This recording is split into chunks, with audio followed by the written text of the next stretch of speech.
আসসালামু আলাইকুম সবাইকে। আশা করি সবাই অনেক অনেক ভালো আছি। তো আজকের এই ক্লাসে আমরা পড়বো হচ্ছে যে আমাদের পুষ্প সংকেত। এটা আবৃত্তি বিজির 4 নাম্বার লেকচার। আমরা আগের ক্লাসে হচ্ছে ফল নিয়ে কথা বলছি এবং ফুল নিয়ে আলোচনা হয়েছে, তবে ফুলের যে পুষ্প সংকেতটা লেখা হয় এবং এটা আমাদের পরীক্ষায় আসে, তো এটা নিয়ে আমাদের একটু পড়াশোনা করতে হবে। যেমন ধরো ফুলের যে বিভিন্ন স্তবক বা ফুলের যে বিভিন্ন অংশ রয়েছে, তো এগুলোর বিভিন্নটার বিভিন্ন ধরনের সংকেত রয়েছে। যেমন ধরো যদি আমি বলি যে ধরো যে স্তবক, এই পাশে ধরো স্তবকের নাম লিখবো এবং এইখানে হচ্ছে আমরা বাংলা যে সংকেতটা সেটা লিখবো। ইংলিশ সংকেতটা আমি পরে বই থেকে লিখে দিব। বাংলা সংকেত। ওকে, প্রথমত দেখো আমরা শিখবো হচ্ছে মঞ্জুরি পত্র।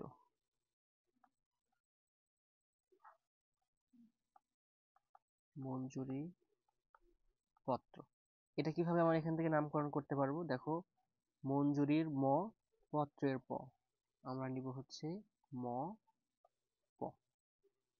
ঠিক একইভাবে আমরা যদি নেই হচ্ছে উপমঞ্জুরি পত্র,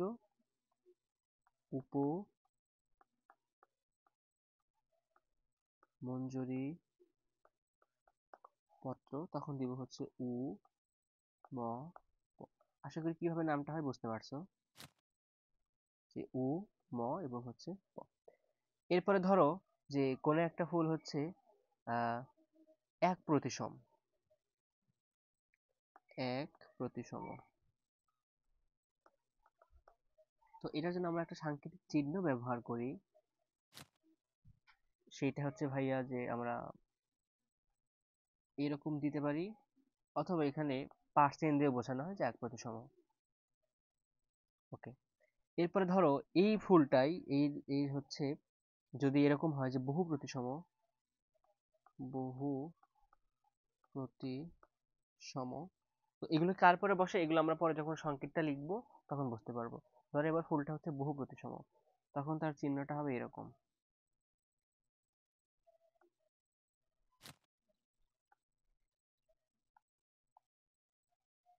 ওকে, এরপরে ধরো এবার ফুলটা হচ্ছে উভলিঙ্গ। তার আগে বলি হচ্ছে ধরো আহ, যদি ফুলটা হচ্ছে পুংলিঙ্গ হয়, সেই ক্ষেত্রে তার চিহ্নটা হবে এইরকম তীর যুক্ত।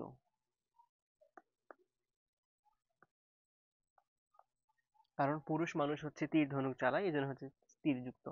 আর যদি ফুলটা স্ত্রীলিঙ্গ হয়, সেই ক্ষেত্রে সেটাকে প্রকাশ করা হবে এরকম আয়নার মতো দেখতে কোনো একটা চিহ্ন দ্বারা। এখন যদি এই দুইটা মিলে উভলিঙ্গ হয়,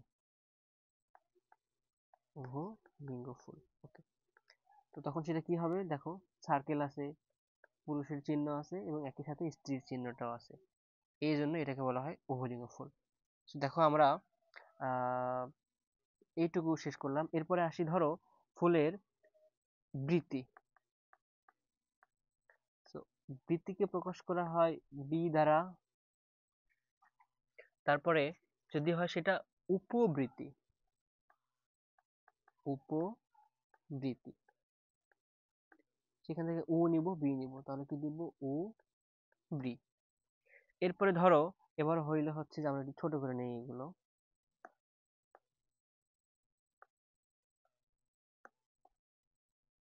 যে পাপড়ি বা দল, দল। সো দলকে প্রকাশ করা হবে দ দ্বারা। এরপরে যদি আমরা পুষ্পপুট বোঝাতে চাই, পুষ্পপুট, এটাকে আমরা বলবো হচ্ছে, দেখো পু পু না লিখে শুধুমাত্র হচ্ছে পু লিখলেই হবে। এরপরে পুংস্তবক, পুংস্তবক, সেক্ষেত্রে আমরা কি লিখবো? জাস্ট পুং লিখলেই হবে। এরপরে ধরো হচ্ছে আমরা স্ত্রী স্তবক লিখবো।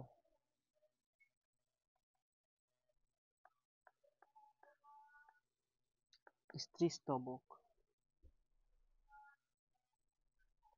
স্ত্রী স্তবকের জন্য আমরা এখানে ব্যবহার করব হচ্ছে গ। গ কেন? কারণ হচ্ছে গর্ভ গর্ভধারণ করে কে? মা। সো এই জন্য স্ত্রী স্তবক হচ্ছে গ দ্বারা প্রকাশ করা হলো। এখন এই গর্ভটা তিন প্রকারের হতে পারে। কি কি হতে পারে ভাইয়া? তিন প্রকারের। একটা হচ্ছে অধিগর্ভ, অধগর্ভ এবং গর্ভকটি। আমরা এটা আগের কয় নাম্বার ক্লাসে দেখে ফেলেছি অলরেডি। সো কি কি, যদি আমরা একটু ছোট করে নিই এটা আবার,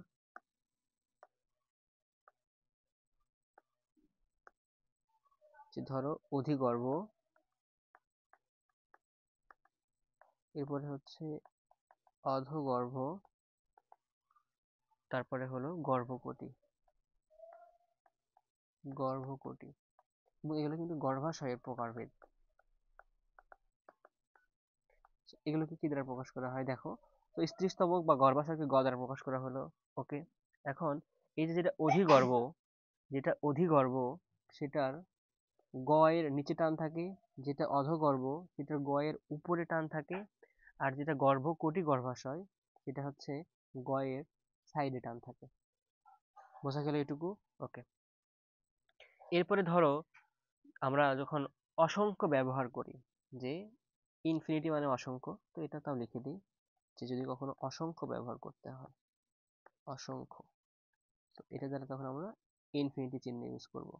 তো মোটামুটি আমরা এই কয়েকটা জিনিস মনে রাখতে পারলে আমাদের ফুলের যে সংকেতটা সেটা লেখা কিন্তু সহজ হয়ে যাবে। অর্থাৎ ফ্লোরাল যে ফর্মুলা, কি পড়ছি আমরা অ্যাকচুয়ালি এখানে? Floral formula. সো আমরা এটা এখান থেকে একটু উপরে নিয়ে যাই। দেখো আমরা এগুলো সবগুলো পড়ে ফেলছি অলরেডি। তো জাস্ট এখান থেকে চিহ্নগুলো আমাদের একটু আলাদা করে মনে রাখতে হবে। কোন কোন চিহ্ন? এই যে এক প্রতিসম নাকি বহু প্রতিসম, এবং এক লিঙ্গ নাকি উভলিঙ্গ, নাকি কোন স্ত্রী বা পুরুষ লিঙ্গ, এটাই হচ্ছে আমাদের চিহ্ন দিয়ে মনে রাখতে হবে, চিহ্ন ইউজ করতে হবে। বাকিগুলো আমরা হচ্ছে ডাইরেক্ট বাংলা টাংলা লিখেই হচ্ছে পার করতে পারবো। তো ওকে, চলো আমরা ধরো কোন একটা ফুলের ক্ষেত্রে যদি আমরা এই যে ফ্লোরাল ফর্মুলা বা পুষ্প সংকেত লিখতে চাই, সেই ক্ষেত্রে কি কি জিনিস ফলো করতে হবে এবং কোনটা কখন লিখতে হবে? এখানে তো অনেকগুলো আছে। তো একদম সর্বপ্রথমে আমাদের যেটা লিখতে হবে সেটা হচ্ছে যে মঞ্জুরি পত্র। যদি ফুলের মঞ্জুরি পত্র থাকে সেই ক্ষেত্রে এই মঞ্জুরি পত্রটা লিখতে হবে। মঞ্জুরি পত্রের যে বর্ণমালা সেটা লিখতে হবে। এরপরে কি লিখবো? মঞ্জুরি পত্রের পরে লিখবো হচ্ছে উপমঞ্জুরি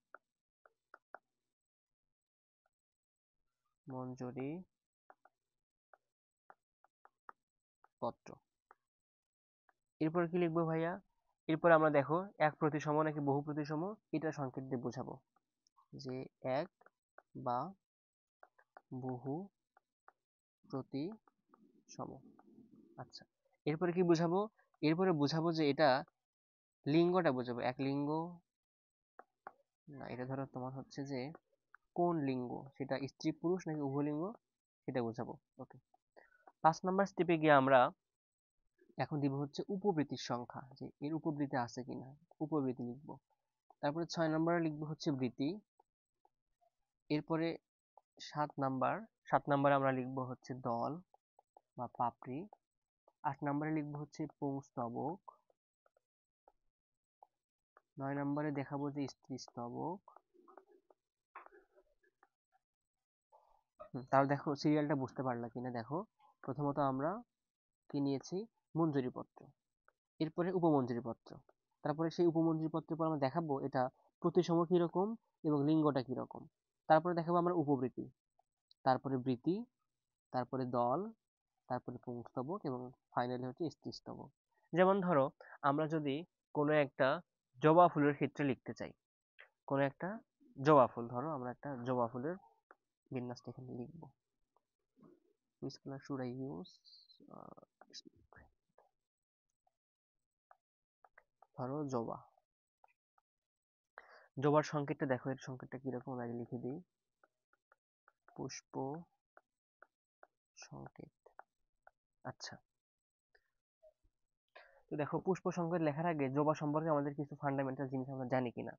ধরো জবা ফুল যেটা, এই ফুলটা কিন্তু হচ্ছে উভলিঙ্গ, এবং বহু প্রতিসম। বহু প্রতিসম। এরপর আর কি হয়, এর যে উপবৃত্তি আছে আমরা এটা পড়ছি, উপবৃত্তি, এর উপবৃত্তিটা 5টা অংশে বিভক্ত, 5টি, এবং এই 5টি হচ্ছে মুক্ত অবস্থায় থাকে। ওকে, এরপরে বৃত্তি, দ্বিতীয় 5টি, তবে এই বৃত্তিটা হচ্ছে যুক্ত অবস্থায় থাকে। এরপর ধরো হচ্ছে দলমণ্ডল বা পাপড়ি, দলমণ্ডল, এরাও হচ্ছে 5টি, তবে এরা কিন্তু আর লেগে লেগে থাকে না, এরা হচ্ছে বিযুক্ত, বিযুক্ত। এরপরে ধরো যে পুংস্তবক, পুংস্তবক, এই যে পুংকেশরের সংখ্যাটা অসংখ্য, তাহলে পুংকেশর তুমি এটা গুনতে পারবে না, অসংখ্য, এবং এরা হচ্ছে যুক্ত, মানে একটা লেগে থাকে, তারপর এরা হচ্ছে একটা গুচ্ছ আকারে থাকে, এক গুচ্ছ, এবং ফাইনালি এরা হচ্ছে দললগ্ন, দলের সাথে এরা লেগে থাকে। তারপর এর কিশোরটা কিরকম হয়, গর্ভ কিশোর, দেখো এর গর্ভপত্র থাকে 5টি, গর্ভপত্র হচ্ছে 5টি, এবং এরা হচ্ছে যুক্ত অবস্থায় থাকে, এবং এরা হচ্ছে গর্ভাশয় অধিগর্ভ, অধিগর্ভ। দেখো এই যে এই কয়েকটা জিনিস আমরা ইউজ করেই, এই কয়েকটা ব্যবহার করে আমরা ফুলের পুষ্প সংকেতটা লিখতে পারবো। এখন আরেকটু টার্ম আমি একটু বুঝাই নেই তোমাদেরকে, সেটা হচ্ছে, খেয়াল করো যে যুক্ত বিযুক্ত এটা ভাইয়া আমরা কিভাবে বোঝাবো। ধরো যে বৃত্তি যদি মুক্ত অবস্থায় থাকে, মুক্ত বা হচ্ছে ধরো বিযুক্ত বা সম্পর্কহীন অবস্থায় থাকে, সেক্ষেত্রে বি, ধরো 5টা ছিল তখন এরকম করে লিখে দিব। আর যদি বৃত্তি যুক্ত অবস্থায় থাকে, সেক্ষেত্রে বি দিব, 5 দিয়ে এরকম ব্র্যাকেট দিব, ব্র্যাকেট দিয়ে তখন আমরা হচ্ছে যুক্ত বোঝাবো। ওকে, আবার ধরো যে দল, এবং দলগুলো যদি হচ্ছে যুক্ত অবস্থায় থাকে, সেক্ষেত্রে কি হবে, দ লিখে 5 দিব।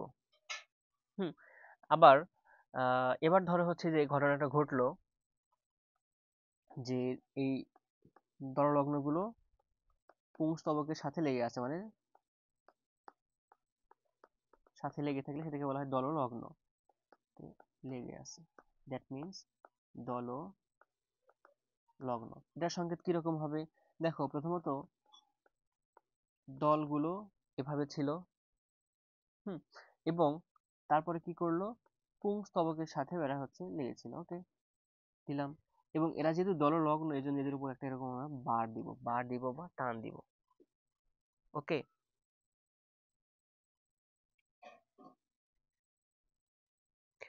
তো এই টান দিয়ে কি বোঝায়, দললগ্ন হয়ে আছে বা একটা অপরটার সাথে হচ্ছে যুক্ত আছে, সংযুক্ত আছে, দলের সাথে পুংকেশরগুলো এরা হচ্ছে কিভাবে আছে, সংযুক্ত অবস্থায় আছে। তো আশা করি এটুকু বুঝতে পারছো। ওকে, এখন আমরা চলো এদের সংকেতটা একটু লিখে ফেলি, যে আমরা কি কি পাইলাম এখান থেকে সেটা। প্রথমত দেখো উভলিঙ্গ প্লাস বহু প্রতিসম, উভলিঙ্গ প্লাস হচ্ছে বহু প্রতিসম।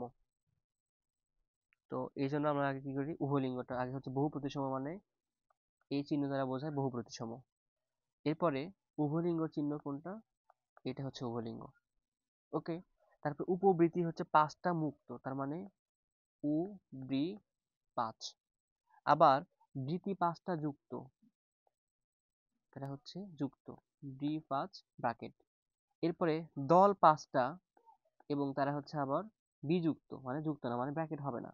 এরপর পুংস্তবক, পুংস্তবকের ক্ষেত্রে কি হলো, পুংকেশরের সংখ্যা অসংখ্য, মানে এটা হচ্ছে ইনফিনিটি বোঝাবে। তারপরে যুক্ত, তার মানে ব্র্যাকেট হবে, এবং এক গুচ্ছ আকারে থাকে, এবং দললগ্ন, মানে কি দেখো দলের সাথে লগ্ন অবস্থায়, দল 5 পুং হচ্ছে ইনফিনিটি ব্র্যাকেট, এবং দললগ্ন মানে হবে ব্র্যাকেট হবে, রাইট। এবং গর্ভাশয়ের ক্ষেত্রে দেখো গর্ভপত্র 5টি, গ 5, এবং এরা কি অধিগর্ভ, অধিগর্ভ হলে কি হয়, নিচে টান হয়, এবং এরা হচ্ছে যুক্ত, তখন কি হবে, ব্র্যাকেট হবে। দেখো এখন ফুলটা কিন্তু আমাদের করা সহজ হয়ে গেছে। আমরা এখন সিরিয়াল ওয়াইজ বসাবো জাস্ট। প্রথমত দিলাম হচ্ছে প্রতিসম, এরপরে আমরা দিলাম হচ্ছে উভলিঙ্গ, তারপর উপবৃত্তি, উবৃ 5টা মুক্ত, বৃ 5টা যুক্ত, তারপরে দললগ্ন, দল হচ্ছে 5টা, সো দল 5, এরপরে পুংস্তবক ইনফিনিটি, এবং এরা হচ্ছে দললগ্ন অবস্থায় থাকে, এবং ফাইনালি হচ্ছে অধিগর্ভ, এবং এরা হচ্ছে 5টা যুক্ত অবস্থায় থাকে। দেখো তাহলে জবার যে পুষ্প সংকেত সেটা কিন্তু লেখা আমাদের শেষ। সো তোমাদের পরীক্ষা এইভাবে দিবে যে জবার পুষ্প সংকেত লেখো, তখন কিন্তু এভাবে লিখতে হবে। ওকে, এবার ধরো আমরা একটু অন্য একটা ফুলের কথা ভাব, সেটা হচ্ছে ধরো আমরা এবার ধানেরটা নিয়ে আসলাম এখানে, যে ধানের পুষ্প সংকেত আমি অলরেডি তোমাদের একটা বুঝিয়ে দিয়েছি, তো এটা আশা করি পারো। ধানের ক্ষেত্রে দেখো যে এদের মঞ্জুরি পত্র এবং উপমঞ্জুরি পত্র এরা হচ্ছে প্রেজেন্ট আছে। ওকে, এই জন্য কি লিখবো, ম প উমপ, এবং এরা হচ্ছে উভলিঙ্গ প্লাস এক প্রতিসম। উভলিঙ্গের জন্য পার্সেন্ট, সরি উভলিঙ্গের জন্য হচ্ছে উভলিঙ্গ চিহ্ন, এবং এক প্রতিসমের জন্য হচ্ছে ওই পার্সেন্ট চিহ্নটা ইউজ করবো আমরা। এরপরে পুষ্পপুটে হচ্ছে টেপাল থাকে 2টি এবং 2টি মুক্ত, তার মানে পু 2 যদি মুক্ত থাকে তার মানে ব্র্যাকেট হবে না। এরপরে পুংকেশের 6টি 2 আবর্তে সজ্জিত, তার মানে কি পুং লিখবো 2 আবর্ত, মানে কি ভাইয়া 3 + 3 জোড়া আকারে থাকে। আবার গর্ভপত্র, গর্ভপত্র 1টি, 1 মুক্ত ব্র্যাকেট হবে না, এবং অধিগর্ভ মানে কি নিচে টান। এবং এখান থেকে কি লিখবা, মঞ্জুরি পত্র এবং হচ্ছে উ ম প, এবং তারপরে হচ্ছে পার্সেন্ট এবং উভলিঙ্গ চিহ্ন। দেখো ধানটা কিন্তু আমাদের করা শেষ। এই হচ্ছে ধান। ওকে, আশা করি এই দুইটা তোমরা খুব সুন্দরভাবে বুঝতে পেরেছো, আর এটা নিয়ে আর কোনো প্রবলেম হওয়ার কথা না। তো এই যে পুষ্প আমরা সংকেতটা দেখলাম, এখন আমরা দেখবো হচ্ছে পুষ্প প্রতীক। পুষ্প প্রতীক, সো এটা আমাদের পরীক্ষায় আসবে এবং এটা আমাদের পরীক্ষায় আঁকাতে হবে। তো জাস্ট এটা চিত্র আঁকাতে হবে এবং হচ্ছে পুষ্প সংকেতটা লিখতে হবে। তো এখান থেকে তোমরা এত কিছু পড়ার দরকার নাই, এইভাবে র্যান্ডমলি তোমরা যে কাজটা করবে হচ্ছে পুষ্প প্রতীকটা আঁকানো শিখবা। পুষ্প প্রতীক আঁকানো শিখলেই হবে। যেমন ধরো জবার ক্ষেত্রে, জবার ক্ষেত্রে কি কি আছে, যে কোনো ফুলের ক্ষেত্রে ধরো 5টা আছে। তো এখানে দেখো এই ফুলের আগে বর্ণনাটা পড়ে নিই আমরা। ওই বর্ণনা বই থেকে পড়বো ভাইয়া, আমাদের পুষ্প সংকেত সেখান থেকে বর্ণনা পাবো। প্রথমত ফুলটা হচ্ছে বহু প্রতিসম, এরপরে কি উভলিঙ্গ, তারপরে কি উপবৃত্তাংশ 5টি মুক্ত, বৃত্তাংশ 5টি যুক্ত, এরপরে ভালভেন্ট, ভালভেন্ট মানে কি কপাটিকা গুলো লেগে লেগে থাকে, পাপড়ি 5টি, এরা আবার হচ্ছে মুক্ত, পুংকেশরের সাথে যুক্ত থাকে, এবং এরা হচ্ছে টুইস্টেড বা পাকানো। দেখো আমরা অমরা বিন্যাসের সময় টুইস্টেড বলতে কি বুঝাইছি, এরকম পাকানো পাকানো থাকে। পুংকেশের বহু গুচ্ছ আকারে থাকে, গর্ভপত্র থাকে হচ্ছে 5টি, সংযুক্ত অবস্থায় থাকে, এবং গর্ভাশয় 5 প্রকোষ্ঠে বিভক্ত, অমরা বিন্যাস অক্ষীয়। অক্ষীয় মানে কি সেন্ট্রাল নাকি এক্সাইল, এক্সাইল অক্ষীয়। ওকে, এখন তোমাদের এই চিত্রটা আঁকানো শিখতে হবে। এটা তোমরা একটু বাসায় প্র্যাকটিস করবে, বই কয়েকবার দেখে দেখে প্র্যাকটিস করলেই হবে। দেখো প্রথমত আমরা ফুলের ক্ষেত্রে কি কি 1 নম্বরে দিব হচ্ছে মাতৃ অক্ষ, এরপরে 2 নম্বরে বোঝাবো হচ্ছে উপবৃত্তি, তারপরে দিব হচ্ছে বৃত্তি, তারপরে বোঝাবো দল বা পাপড়ি, তারপরে পুংস্তবক, এবং ফাইনালি বোঝাবো হচ্ছে স্ত্রীস্তবক। দেখো কি কি বোঝালাম, প্রথমত হচ্ছে মাতৃ অক্ষ, মাতৃ অক্ষ এরকম একটা ব্ল্যাক দিয়ে বোঝানো হয়, একটা ডট দিয়ে বোঝানো হয়। এরপরে হচ্ছে উপবৃত্তি, উপবৃত্তির জন্য আমরা এরকম একটা চিহ্ন ব্যবহার করলাম। এরপর বৃত্তি দিলাম, এবং বৃত্তিগুলো হচ্ছে ভালভেন্ট, এই দেখো এই যে ভালভেন্ট হয়ে আছে। আর উপবৃত্তিগুলো হচ্ছে মুক্ত, আর এরা হচ্ছে ভালভেন্ট, ভালভেন্ট। এরপরে পাপড়িগুলো, পাপড়িগুলো কিরকম করে ছিল, পাপড়িগুলো হচ্ছে টুইস্টেড বা পাকানো, টুইস্টেড। দেখো কিভাবে দেখা গেছে, একটা আবার একটা বের হয়ে গেছে, আবার ঢুকে গেছে, বের হয়ে গেছে, টুইস্টেড। এরপরে হচ্ছে পুংস্তবক, এরা কি আকারে থাকে, এরা গুচ্ছ আকারে থাকে, বা এরা হচ্ছে অনেকগুলো আছে। দেখো এখানে অনেকগুলো পুংকেশর দেখাইছে, অনেকগুলো পুংকেশর দেখাইছে, অনেকগুলো কিন্তু দেখাইছে। তারপরে ফাইনালি 6 নম্বরে দেখাইছে হচ্ছে স্ত্রীস্তবক, এই যে এখানে ভিতরে যেটা আছে আমাদের স্ত্রীস্তবক, বা এখান থেকে গর্ভাশয় দেখাইছে, এবং এটা হচ্ছে অক্ষীয়। তো এটা কিভাবে আঁকাতে হবে?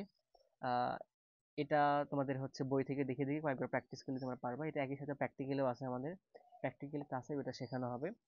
তো এটা প্র্যাকটিক্যালি মেইনলি, বাট চিত্রটা আমাদের সিকিউ পরীক্ষাতে, এটা যদি পরীক্ষায় আসে এটা আসবে। এবং ধানেরটাও এখান থেকে আমাদের পড়তে হবে। সো ধান এবং জবা এই দুইটা চিত্রটা একদম কয়েকবার প্র্যাকটিস করলে তুমি এখান থেকে পেরে যাবা, কষ্ট হবে না আর। যেমন দেখো, ধানের পুষ্পটা হচ্ছে এক প্রতিসম উভলিঙ্গ, তিনটি গ্লুম থাকে, লরিকিউল থাকে, প্যালিয়া সমন্বিত থাকে, তৃতীয় গুম লোমার রূপান্তরিত হয় এবং পুংকেসর থাকে ছয়টি, গর্ভাশয় এক প্রকোষ্ঠ বিশিষ্ট অম্রাবিন্যাস মূলীয়। সো দেখো, এখন এই যে লরিকিউল কি, গ্লুম কি, এগুলো আমরা হচ্ছে একটু গুগল থেকে চাইলে দেখে নিতে পারি। যে ধরো এটা একটা ধান, এটা তার আসল পাতা, এই পাতার এখান থেকে যদি কিছু একটা এরকম বের হয় বা এখানে এরকম এরকম কিছু থাকে, সেগুলোকে বলা হয় গ্লুম। আবার লরিকিউলও থেকে বলা হয়। তো আমি দেখি এই ক্লাসের শেষে যদি সেটার লিঙ্কটা অ্যাড করে দিতে পারি তাহলে আরো ভালো হয়। তো একইভাবে প্রথমত দেখাবো মাতৃ অক্ষ, এরপরে গ্লুম আছে কিনা সেটা দেখাবো 2। 3 নাম্বার দেখাবো হচ্ছে প্যালিয়া। 4 নাম্বারে দেখাবো হচ্ছে পুংকেশর।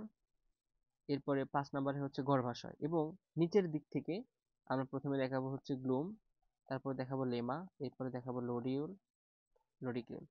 সো এই 3টা, এবং উপর থেকে হচ্ছে 5টা। সো তোমাকে একটু এগুলো বারবার প্র্যাকটিস করতে হবে। এবং আমি যে তোমাদেরকে পুষ্প বিন্যাস যেটা, ফ্লোরাল যে ফর্মুলাটা, সো সেই সংকেতটা বুঝাইছি, সংকেত অনুযায়ী তারপরে এগুলো হচ্ছে অ্যান্সার করতে হবে। তোমাদের পরীক্ষায় কি দিবে, যে ধরো ধানের পুষ্প সংকেত এবং হচ্ছে পুষ্প প্রতীক, ধানের পুষ্প সংকেত এবং হচ্ছে প্রতীক লিখো, এটা ঘ নাম্বারে দিতে পারে। তো এখান থেকে এটা কিন্তু অবশ্যই ইম্পর্টেন্ট, খেলা করার কোনো সুযোগ নাই। ওকে, তারপরে এখান থেকে আর আচ্ছা, তো এই যে দেখো আমরা এগুলো আঁকালাম চিত্রটা, তোমরা চাইলে এখান থেকে কিভাবে আঁকানো হয়েছে দেখে নিতে পারো। মাতৃ অক্ষর কিভাবে বোঝানো হয়, মঞ্জরিপত্র কিভাবে, বৃতি কিভাবে, পাপড়ি কিভাবে, এরপরে গ্রন্থিযুক্ত পাপড়ি কিভাবে, পুংকেশর কিভাবে, তারপরে পুংকেশরের হচ্ছে মনোথেকাস, তারপর পরাগধানী যদি সংযুক্ত হয়, পুংকেশরের যদি দণ্ড যদি সংযুক্ত হয়, গর্ভাশয় কিরকম, তারপরে হচ্ছে এক্সট্রোস ইন্ট্রোস গুলো কিরকম করে হয়। তো এগুলো আসলে এত কিছু লাগবে না, তোমাদের যেটা বললাম যে চিত্রটা আঁকানো শিখবা, চিত্র এখানে মার্কিং করা শিখবা, মানে লেবেলিং করা আর কি। আর হচ্ছে পুষ্প সংকেতটা শিখবা, পুষ্প সংকেত আমি বুঝাইছি এখানে। যদি কোনোটা না বুঝে থাকো তোমরা চাইলে ভিডিওটা আবার দেখে নিতে পারো। তো এই হচ্ছে আমাদের আজকে আপডেট এবিসি 4 নম্বর ক্লাসের এই পর্যন্তই। ধন্যবাদ সকলকে, আসসালামু আলাইকুম।